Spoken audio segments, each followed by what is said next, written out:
Bom dia, boa tarde, boa noite. Essa é a primeira aula do projeto Divulga Redes. Hoje trataremos de alguns assuntos básicos, porém importantes. São eles: o que é e para que serve uma rede de computadores, dispositivos de rede, modelos de referência. Hoje eu introduzirei o modelo OSI e o modelo TCP/IP e, por fim, topologias de rede e os tipos de topologia. Bora lá. O que é uma rede? Uma rede é um conjunto de dois ou mais computadores conectados através de um meio de comunicação. Por meio de comunicação, entenda: tudo que você puder usar que vá transmitir a informação que você quer de forma padronizada e organizada pode ser o seu meio de comunicação. Por exemplo, um cabo. Uma observação importante é que esse cabo, que para você é só um cabo, ele segue um conjunto bem grande de regras muito bem definidas e regularizadas por algumas entidades que no futuro saberemos quais são. Algo que também é importantíssimo é que você saiba por que uma rede de computadores existe. Ela existe especificamente para implementar a comunicação entre dois ou mais computadores e podem ser formadas utilizando vários meios. Por exemplo, cabos, ondas de rádio e por aí vai. Por comunicação, entenda: quando você quer implementar comunicação, você quer ter a capacidade de transmitir informações e recursos. Um exemplo de informação pode ser um arquivo que você quer enviar para outro computador, por exemplo, um trabalho de escola, um roteiro, algo assim. Por recurso, seria algo que esse computador acessa e esse outro não. E esse aqui quer compartilhar com esse. Vou dar um exemplo do dia a dia de recurso bem interessante que aconteceu comigo recentemente. Eu morava numa casa e utilizava conexão cabeada no meu computador. Eu conectava a porta Ethernet dele na porta Ethernet do roteador. Não na porta Ethernet exatamente, né? Mas enfim. Aí eu fiquei de mudança, né? Eu ia me mudar. Me mudei, na verdade, de um dia para o outro. E na casa nova não dava para usar conexão cabeada. Só que a minha placa-mãe aqui no computador não tem suporte à conexão wireless. Aí, o que eu fiz? Eu peguei o meu celular, peguei um cabo USB-A para USB-C que eu tinha e conectei um no outro. Aí eu ativei a função do celular de Tethering USB, que, resumindo, você compartilha a internet do celular para quem está conectado na USB, que no caso é o computador. Com isso, eu transmiti o recurso do celular para o computador. Assim, o meu computador também acessou a internet e muito bem, inclusive. Esse é um exemplo de troca de recursos e de uma rede de computadores na sua forma mais simples, que é um computador conectado em outro. Além disso, também é importante que nós saibamos que uma rede de computadores vai precisar de diversos dispositivos para ser estabelecida, em alguns casos, não todas, né? Dispositivos de rede.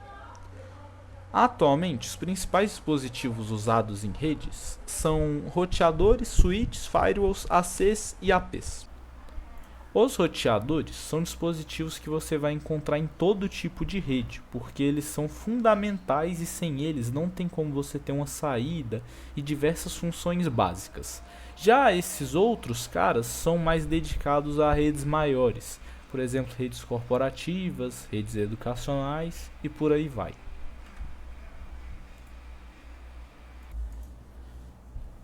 Primeiro, o roteador. O roteador é um dispositivo localizado na camada de rede. Ele é responsável por encaminhar pacotes com base no endereço de destino. O que isso significa? O roteador ele tem como função encaminhar pacotes que ele recebe com base no endereço de destino, Ou seja, digamos que ele recebe um pacote pro Google. Ele vai checar o endereço de destino e vai encaminhar ele pelo caminho correto, com base em rotas que ele tem. Isso estudaremos mais a fundo depois. Além disso, os roteadores são os dispositivos que formam o caminho percorrido por um pacote na internet e conectam diferentes redes. O que formam o caminho?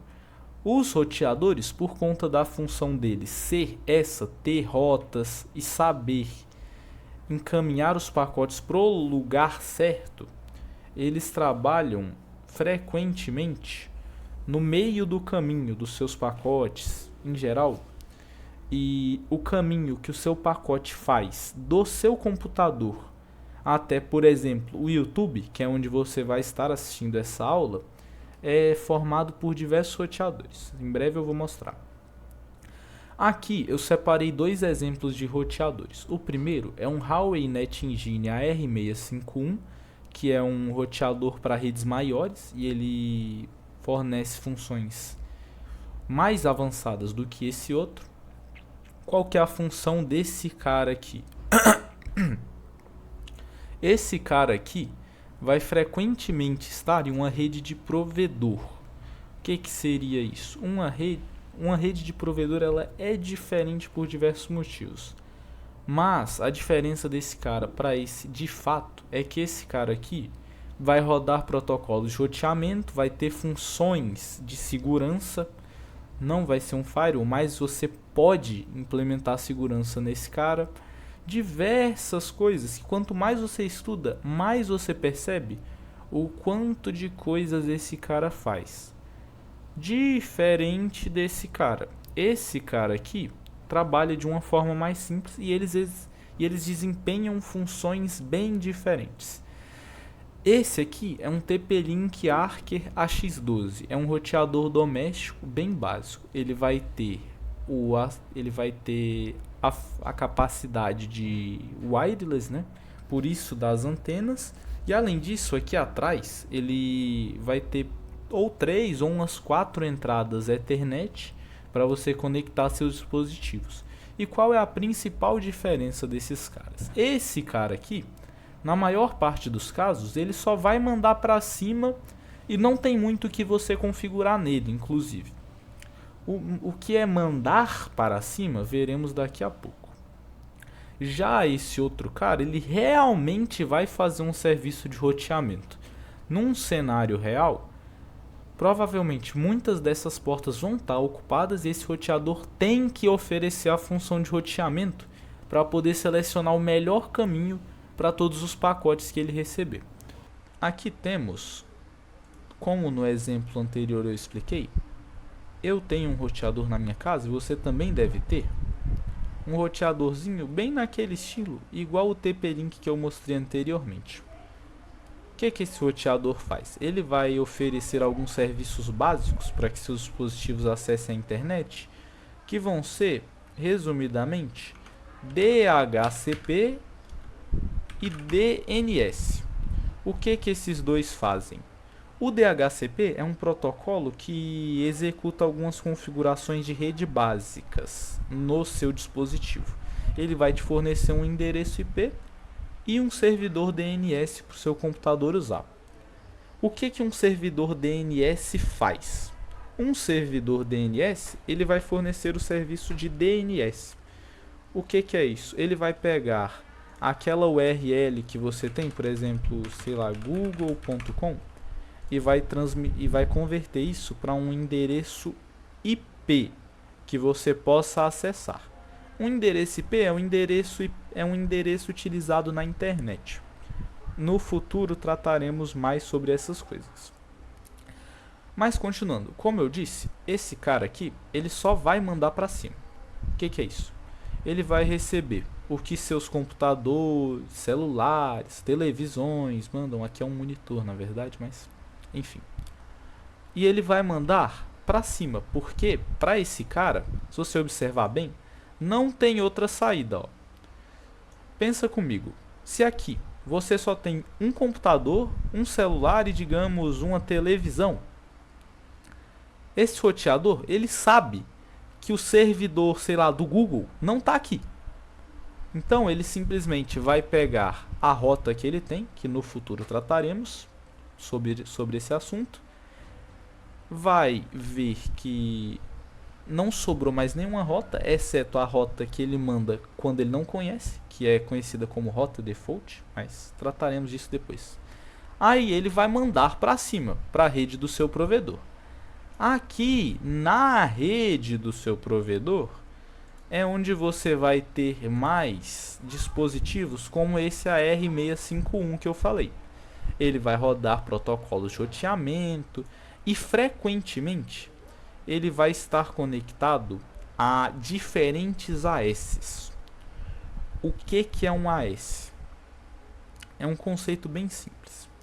Digamos que aqui você tem um prédio de uma empresa de comunicações e aqui você tem, sei lá, um lote que tem uma escola. Em cada um deles existe uma rede própria. O que seria exatamente um AS? Um AS é um sistema autônomo, uma entidade. Por exemplo, uma escola, uma empresa, uma filial. Isso é um AS.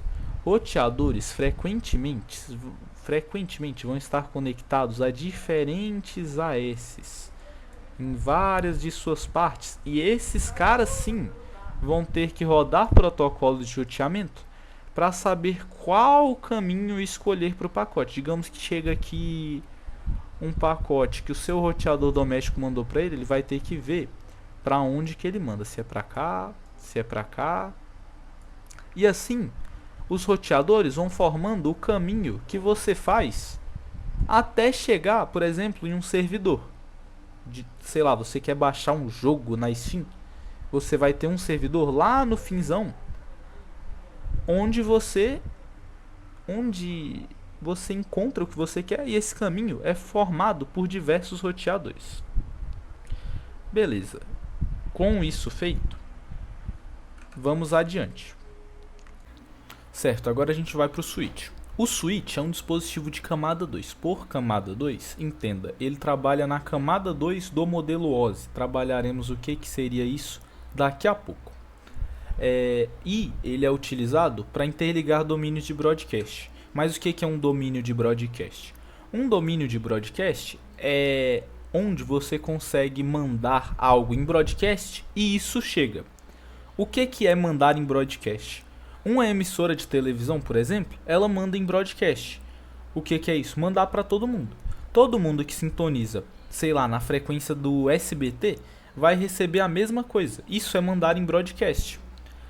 Por isso que se eu ligar a TV daqui do quarto e ligar uma televisão lá em outra casa e sintonizar no mesmo canal, as duas vão estar passando a exata mesma coisa. E o que seria o domínio de broadcast, por exemplo, nesse caso? Seria a frequência que você utiliza, porque todo mundo que estiver nessa frequência vai receber o broadcast. Portanto, o domínio de broadcast é onde você manda em broadcast e consegue receber. A função do switch é interligar esses domínios de broadcast. Eu não falei anteriormente, mas o roteador ele serve também para isolar domínios de broadcast. O que seria isso? O domínio de broadcast de camada 2. Em breve entenderemos o que é isso. Ele também separa o de camada 3, mas em breve entenderemos mais sobre isso, aulas futuras. Só que diferente do roteador, o switch ele vai servir para interligar.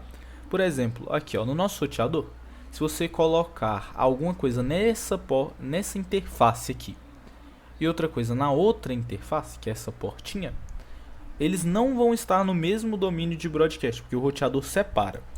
Já o switch, não. A função do switch é justamente você interligar domínios de broadcast. Ao fazer isso, você consegue colocar todo mundo na mesma rede. E assim, os seus dispositivos vão se falar.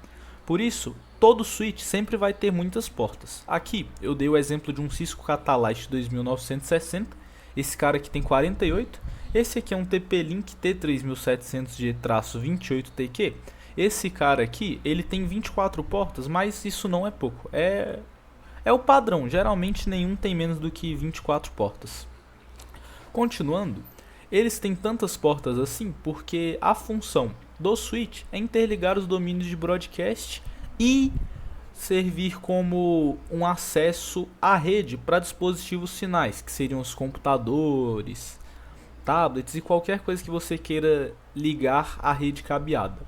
Aí, usualmente, todas essas interfaces aqui vão estar conectadas a computadores e um roteador, que vai ser a saída. Assim, você vai ter o seu roteador que vai agir como saída da rede e o seu switch que interliga tudo. Essa função que eu descrevi seria a função de um switch de acesso, que serve especificamente para o acesso de dispositivos finais e vai estar nas pontas do sistema de comunicação, que trabalharemos mais a fundo com o decorrer das aulas. No entanto, os switches também podem desempenhar algumas outras funções. Em redes maiores ainda, você costuma ter um switch de agregação, que ele vai interligar vários outros switches ou então outras coisas. E por exemplo, isso do switch estar conectado, do switch de acesso estar conectado a diversos dispositivos terminais, diz respeito ao switch de acesso, mas a depender da sua topologia, você pode ter um switch interconectando vários roteadores para poder seja economizar IP e por aí vai. Além disso, temos também os switches de camada 3. Esse cara aqui é um switch de camada 3. O que esse cara aqui difere desse? Esse aqui tem acesso a algumas funcionalidades de camada 3 que entenderemos melhor com o decorrer das aulas. Fora isso, não tem nenhuma diferença desse cara para esse. Só que esse aqui pode exercer essas funções de camada 3. Mas se eu quiser usar ele só para fazer o básico, igual esse cara, eu posso. No entanto, switches de camada 3 geralmente exercem algumas funçõezinhas um pouco mais complexas. No entanto, aqui terminamos o que a gente precisa saber de switches. Agora iremos para os firewalls. Firewall. O firewall é um dispositivo de segurança que filtra o que entra e sai da rede com base em configurações feitas pelo administrador.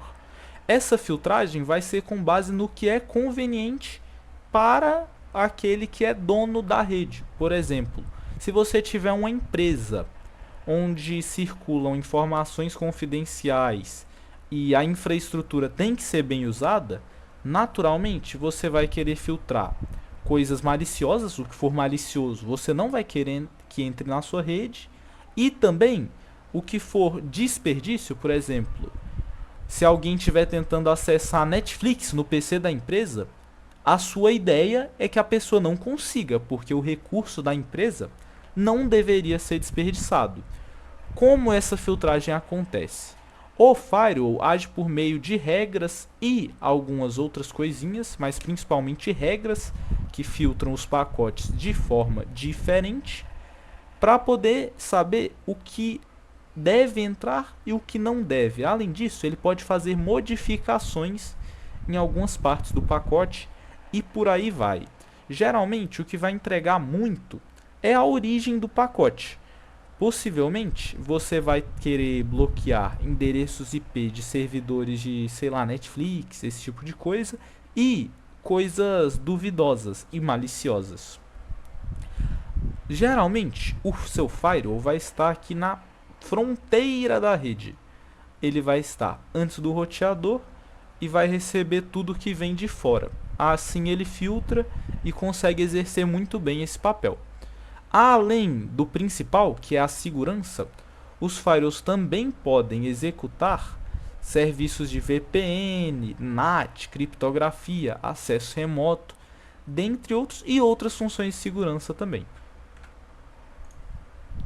Continuando, ACs e APs.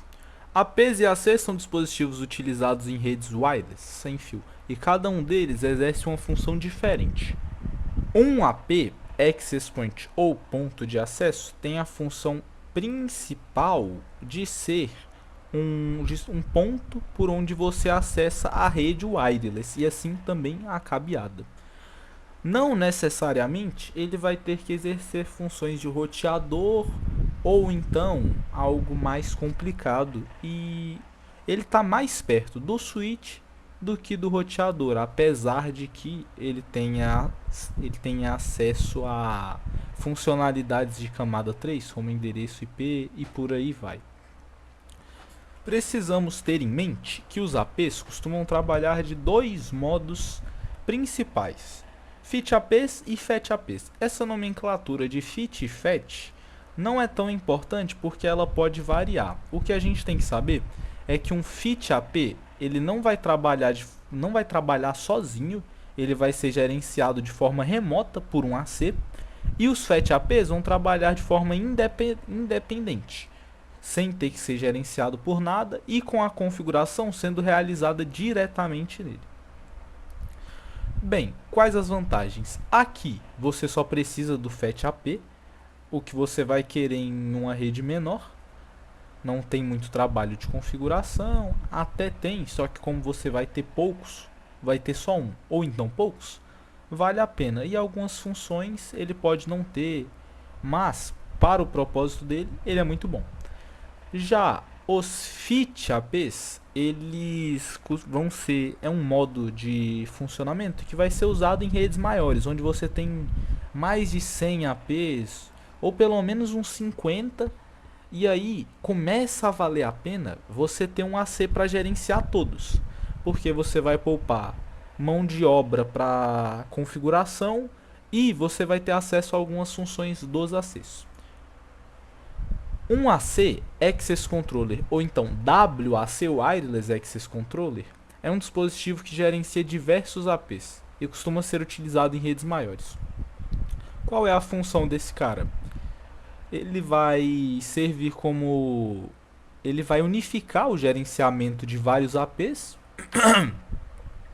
Com isso, você pode ter uma gerência bem mais fácil e ele vai ter algumas funcionalidades. Por exemplo, com esse cara, dá para você ter um cálculo de redes de canais de rádio sem interferência, e também muitas outras coisas mais avançadas.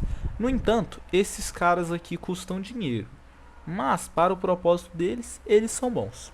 Aqui eu peguei dois exemplos, que é o Cisco 2504, foi vendido de 2011 a 2018. Esse cara aqui suportava até 75 APs. Já esse outro cara aqui é um Huawei Air Engine 9501L. Esse cara eu não encontrei quando ele começou a ser vendido, mas ele é vendido atualmente e é considerado um modelo de entrada. E esse cara suporta 512 APs. Com isso, já dá uma noção bem legal pra gente da função de um cara desses. Se você pesquisar bem, você encontra modelos que passam dos 5.000 APs gerenciáveis e por aí vai. No geral, tenha em mente que um AC serve para gerenciar APs, essa é a função principal deles, e um AP é um ponto de acesso à rede wireless. Com isso, podemos ir para os modelos de referência. Temos dois modelos de referência, o modelo OSI e o modelo TCP/IP. O modelo OSI é um modelo de referência que divide o sistema de comunicação em 7 camadas. O sistema de comunicação é todo o sistema necessário para que você acesse essa aula, por exemplo, que envolve protocolos de rede, protocolos da camada 2, envolve uma padronização nos meios de transmissão, aqui coisa de camada 1, e também envolve protocolos como HTML para você conseguir abrir um site no seu navegador e por aí vai. O modelo, no entanto, especifica apenas a função de cada camada. Ele não especifica quais protocolos estão em cada camada. E principalmente por esse motivo, ele é considerado um modelo teórico. Ainda assim, ele é muito importante para que você saiba como as coisas funcionam e não perdeu a relevância até hoje por conta disso. É algo muito importante para que você entenda o funcionamento. Sei lá, você tiver um roteador na mão para configurar, você não vai precisar saber o que cada camada do modelo OSI faz. Mas, para você ser um verdadeiro técnico, você tem que saber, para você não ser só um cara que digita comandos. Continuando, Agora temos o modelo TCP/IP. O modelo TCP/IP, ainda que seja um modelo de referência, ele é um modelo bem mais prático. Ele foi desenvolvido em 1969 pelo Departamento de Pesquisa dos Estados Unidos, eu acho. Ele especifica os protocolos de cada camada e ele especifica de forma mais específica do que o modelo OSI como as coisas devem ser.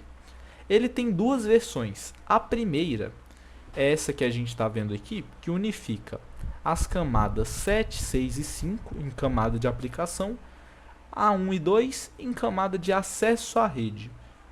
No entanto, essa unificação de acesso à rede, com o tempo, foi se mostrando um pouco, não só contraditória, mas diversos autores não consideram essa unificação correta, considerando como as coisas funcionam. Aí veio o modelo híbrido. O modelo híbrido é isso aqui, só que aqui não é unificado, continua em enlace e física.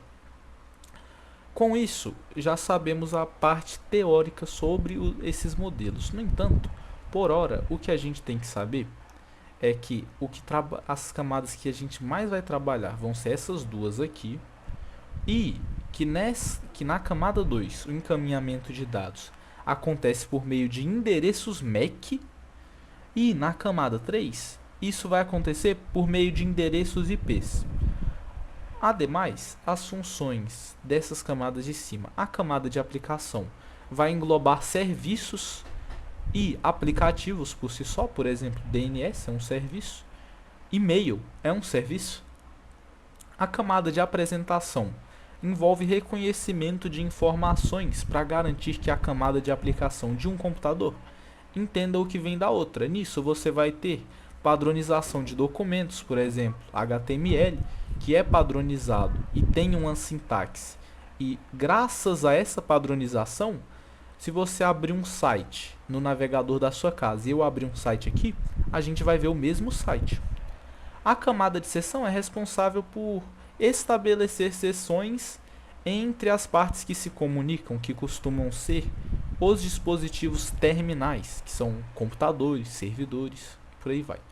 A camada de transporte vai trabalhar no transporte. Os protocolos principais são o TCP e o UDP, que trataremos mais conforme as aulas. E a camada 1, ela é responsável por padronizações dos meios de transmissão. Seria uma excelente definição dela. Aqui você vai ter uma padronização de sinais elétricos e da decodificação disso aqui. Um exemplo bem interessante é o RJ45. Essa aqui é a padronização desse cabo aqui, que é o que você costuma usar como cabo de rede em uma rede Ethernet. E o 802.11, que é o Wi-Fi, que possivelmente você vai estar conectado agora utilizando ele. Com isso, encerramos os nossos modelos de referência e podemos ir para as topologias de rede. Uma topologia de rede serve para descrever a estrutura física e ou lógica de uma rede, e é essencial para planejar uma rede e tomar decisões relacionadas à configuração. Na prática, para que serve uma topologia? Uma topologia serve para representar uma rede de forma física e ou lógica.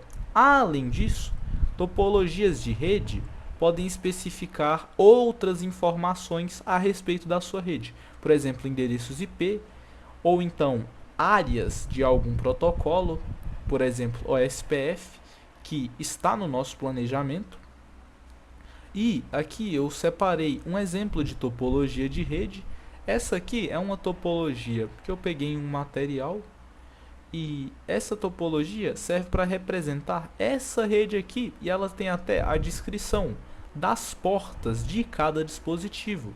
Isso aqui é muito importante, porque caso você configure uma porta com a configuração de outra, pode ser que a sua rede caia, você pode ter problemas, e esse não é o tipo de coisa que você quer. Ainda mais que hoje em dia as redes não são feitas para cair em momento nenhum. Não existe uma rede que seja feita para poder ficar uma hora sem funcionar. Hoje em dia, O objetivo é que você consiga manter a sua rede em pleno funcionamento a todo momento. Então, uma topologia de rede, ainda mais quando você quer fazer uma rede bem planejada e estruturada, é uma ferramenta essencial. Existem diversos tipos de topologia. Algumas têm suas vantagens, no entanto, elas também têm suas desvantagens. Esses tipos de topologia servem mais como referência do que como algo muito prático, porque no mundo real você vai ver, na maior parte do tempo, topologias combinadas, buscando uma eficiência melhor e um custo menor também. Aqui a gente começa com a topologia de rede estrela. O que seria essa topologia? Você tem um switch no meio e diversos computadores interligados por meio desse switch. A vantagem é que assim você consegue monitorar a rede e você vai ter uma estabilidade e velocidade muito boa. O problema é que caso o seu switch venha a cair, você pode ter problemas. E claro, existe o custo de um switch e por aí vai. Agora tem o clássico barramento. Esse tipo de rede aqui é uma rede onde todos os dispositivos compartilham o mesmo meio de transmissão ou domínio de colisão. O que seria isso? Você vai ter um cabo mesmo, que conecta todos os computadores. O que seria esse cabo? Esse cabo costuma ser um cabo coaxial. Esse é um tipo de cabo que vai ir seguindo e você vai ter uma espécie de dobrinhas que conectam cada computador. Então, se algum computador cair, a rede não vai cair. No entanto, por conta de todos estarem utilizando o mesmo meio de transmissão, todos vão disputar pela mesma largura de banda, o que pode te trazer uma rede lenta e, além disso, existe o problema com colisão, que hoje em dia já foi resolvido por alguns protocolos, como CSMA/CD. Entretanto, a rede de barramento, também por conta de todos compartilharem o mesmo meio de transmissão, todo mundo recebe o que você mandar, independente do endereço de destino que o seu pacote tiver, todo mundo vai receber. Hoje em dia, esse tipo de rede já está obsoleta, é muito difícil mesmo você ver uma rede nesse estilo. Apesar dos pesares, ela continua sendo algo que devemos saber. Mas, na maior parte dos casos, você não vai ver isso aqui. A vantagem dela é que você economiza dinheiro, né? A topologia de rede anel é uma topologia onde todos os dispositivos estão interconectados de forma a formar um anel. Com isso, você economiza cabos e dinheiro por consequência. O problema é que é difícil de expandir e hoje em dia não é tão eficiente assim. É um tipo de rede que também dá para a gente considerar como legado. Aqui, a topologia de rede árvore é uma topologia que eu diria que é uma das que mais tem chance de você ver, porque é assim que as coisas se estruturam. Você poderia ter aqui, por exemplo, um switch de agregação, aqui switches de acesso, e aqui um roteador que representa a saída da rede. É uma das mais práticas e é confiável, querendo ou não, é confiável. O problema é que caso você tenha um problema em dispositivos de partes mais altas, você vai se dar mal, né? Após a topologia de árvore, teremos a malha completa e malha parcial, full mesh e partial mesh. O que seria a rede de malha completa? Todos estão diretamente conectados. Com isso, você vai ter uma velocidade e confiabilidade excelentes.